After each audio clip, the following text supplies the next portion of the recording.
Hey, I'm Bob from World 5 List, and I want to know something. What apps do you have on your phone? And do you know if they're really safe? Here are 9 apps that you should probably delete from your phone right now.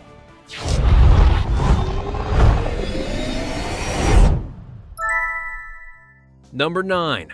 The non-standard browsers.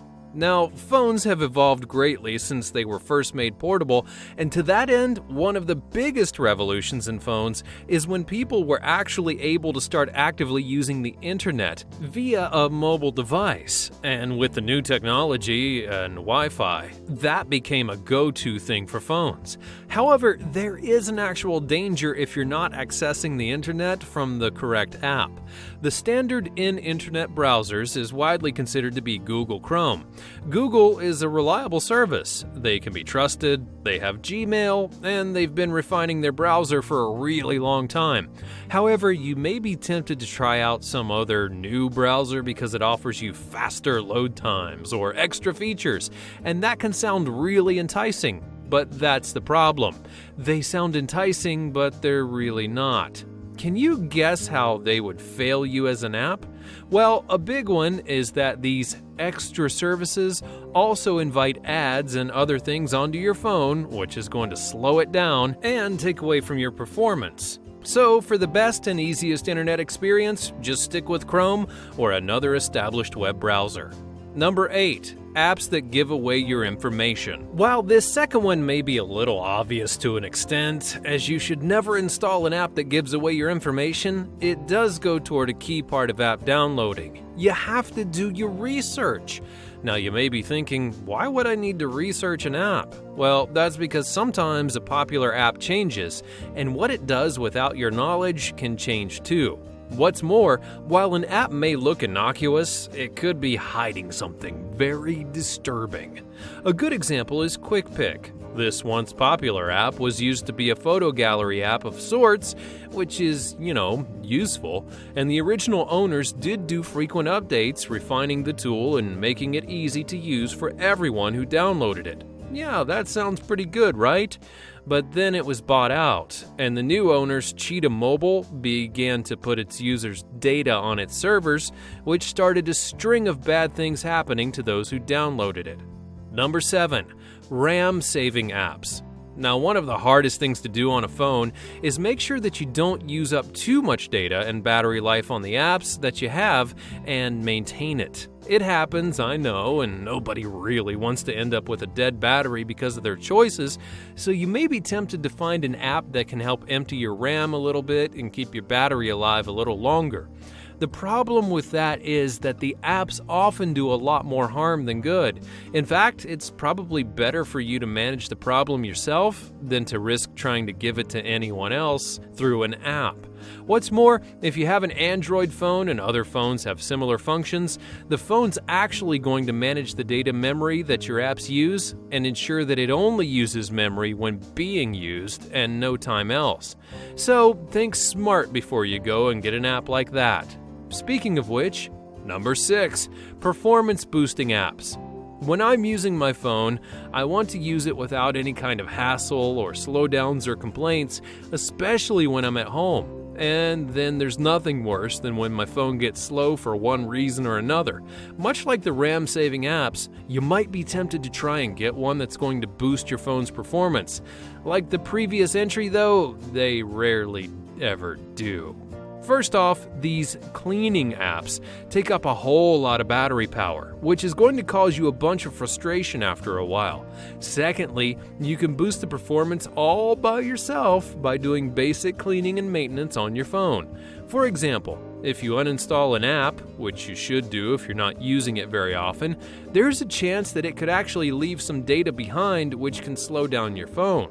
To get rid of it all you have to do is to go into your settings menu and clear the cache. You can even do this for your whole phone or for specific apps, and it only takes seconds to do. Furthermore, if you need another reason not to go to apps for this, many of those kinds of apps actually bring in ads that can eat up your data.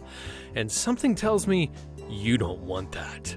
Number 5, pre-installed apps. Let me ask you this. When you got your new phone, did you look at what it already had on it? Now be honest with me, I really do want to know. Let me know in the comments below because you probably didn't, did you? Well, these apps were put on there for a reason, but that reasoning wasn't yours. It was the manufacturer's. For a while they didn't know exactly who was going to buy the phone, they are trying to sell you things within it. And because of that, certain apps are installed which are going to run regardless of whether you use them or not. What's more, some of them are also so ingrained in the design of the phone that you can't actually uninstall them without some significant work on your part. So why would you want to search them? Well, because some of them can actually be deleted, and they're taking up space on your phone that could be used for something a whole lot more useful, or at the very least, a lot more entertaining. I mean, I love to play Toy Blast for hours a day. When you do get a free minute or two, you really should check what apps are actually on your phone, because you may be surprised on what's already on there.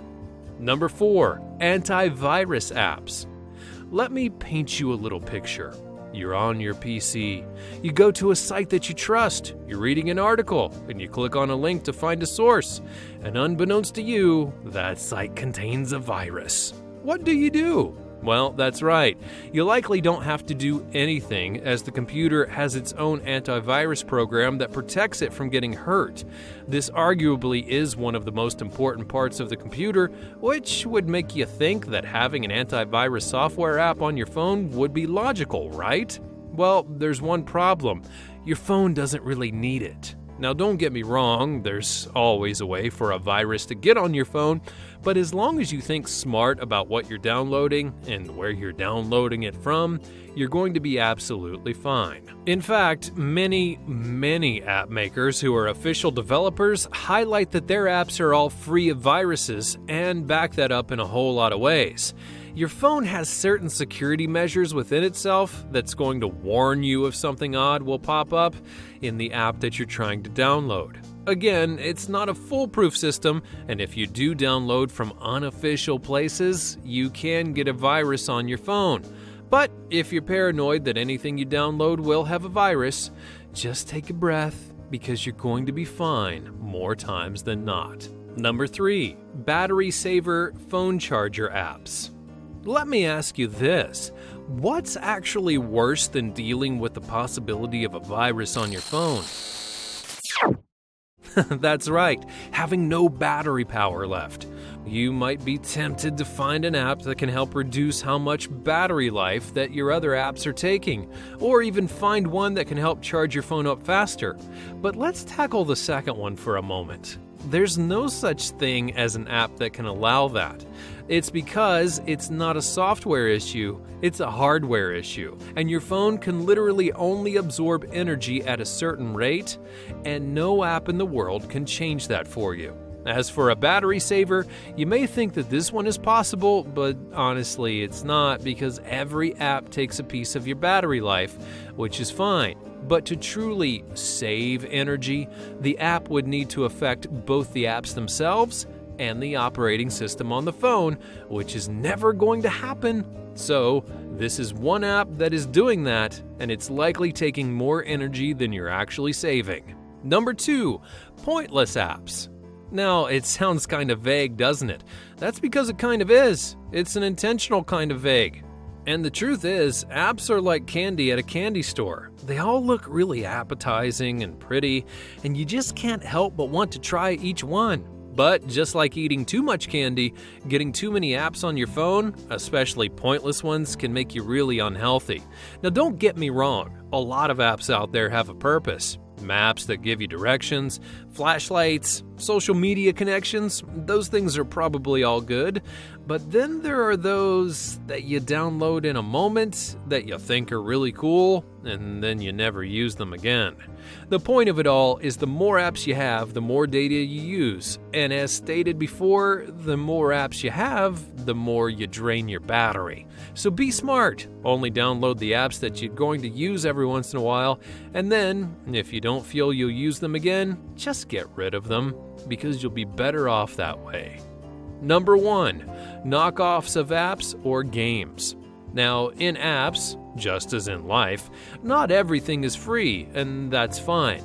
People should be paid for their work. However, we are human, or at least I hope you're human, and we always look for a new way to cheat the system and get something that we want for cheaper or even for nothing. Now, you can't get a video game at full price? Find a way to pirate it. You can't get that name brand? Just go with the just as good a general brand. This also applies to apps, but unlike, say, buying regular non-brand peanut butter, buying a knockoff or a cheaper app can actually put your phone in some serious danger. Now, as for games, certain knockoff titles may seem like a good replica, but they also have ads and other ways to infiltrate you and screw with you that are going to make you wish you just paid full price in the first place. And if I'm being honest, some knockoffs are probably fine, but when it comes to the ones that matter, don't be stingy. Just buy the brand name. It's going to save you a lot of grief down the road. Thanks for watching. Have you ever downloaded any of the apps I mentioned? And did you get rid of them, or are you planning to now? Let me know all about it in the comments below, and be sure to subscribe, and I'll see you next time.